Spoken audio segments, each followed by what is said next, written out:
How you guys doing?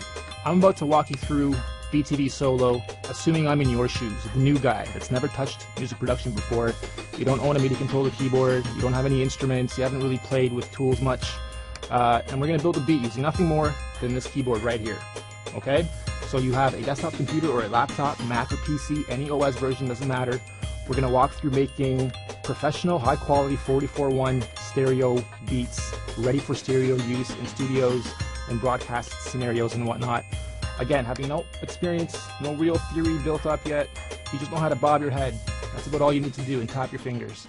We'll show you how to build amazing beats with this thing. If you do have a MIDI keyboard, you can hook it up to this. You can import your own instruments, your own samples. You can auto chop and edit WAV files right in the thing. It's really versatile, to put it all into one word. As a workstation, beat maker, melody creator, hit maker, it does a lot of stuff. So let's go and build a beat right now using just the keyboard like you're going to do as soon as you order today. Alright, let's assume you guys just installed it, running it for the first time. You beginner guys don't care about the advanced features, you just want to know how to make a beat really quickly. Make sure you're in pattern mode and just click new. That's it, you're in a blank canvas. Nothing will work yet because you have to assign sounds to it. On the left you have virtual kits, virtual instruments. The users are you when you import stuff. So let's click on virtual kits, which are your drums. Double click on anything and you'll start noticing you have sounds triggered by your keyboard.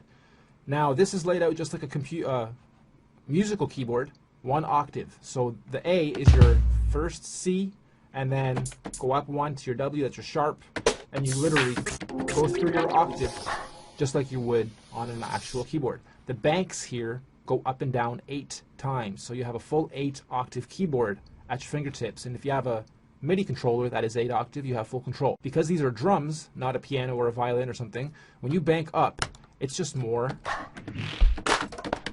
drums. Bank up again, more drums, or a sound that's key spanned the rest of the banks up, which is phenomenal. So all these guys here have a ton of sounds within them, equating it to just endless amounts of combinations, right?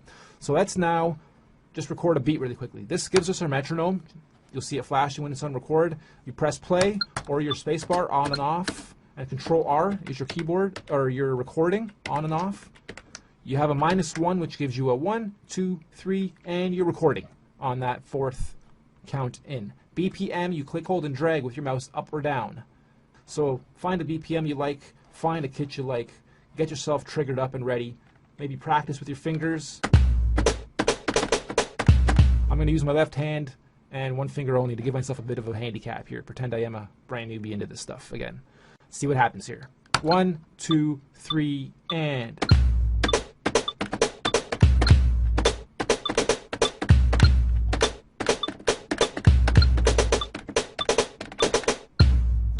It's at 1/16 quantizing, which means it'll snap it into place at 1/16, and it's 4 bars. So 4, 2, 3, back to the 1, 2, 3, 4, 2.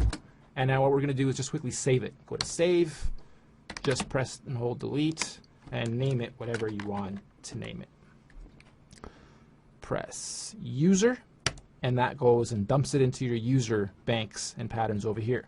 So now we can just keep building. I'll find some more sounds I like. I want to use some hi-hats in there, sure. Press record, and it goes through it again. 1, 2, 3, and...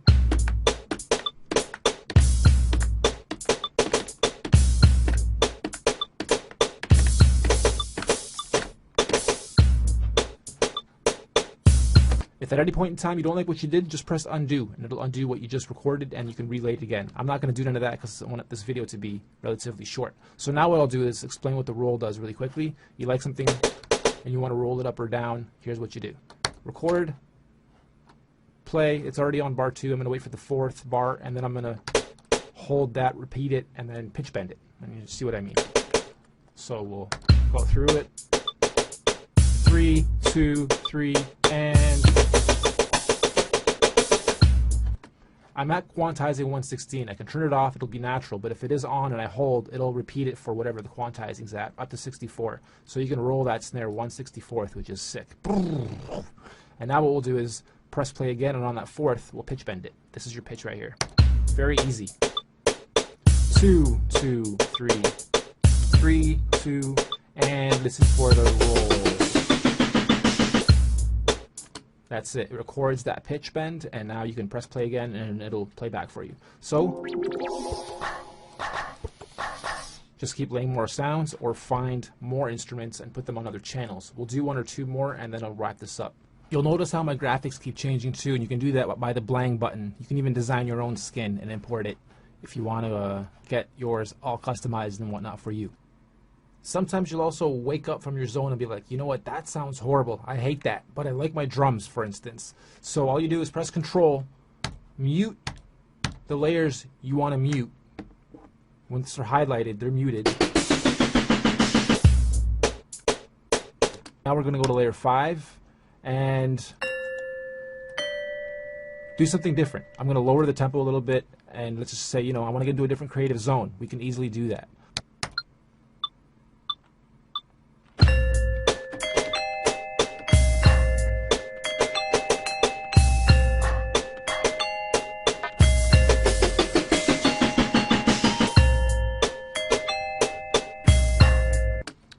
We can even go up a bank now, maybe fill it in a little bit more with another layer of these bells, but higher.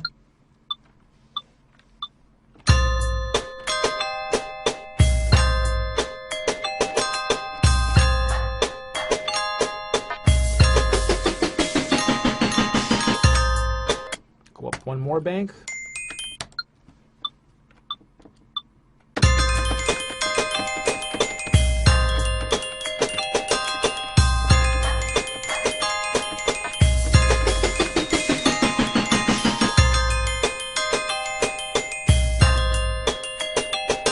Put my BPM back up to say 99.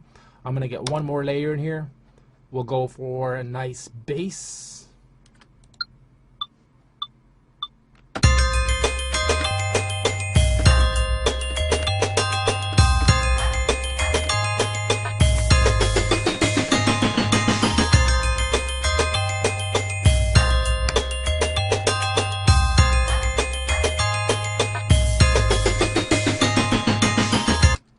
It's that easy, guys. Next, we're gonna do something like that, over to the beat, and I'm just gonna freestyle it. One hand.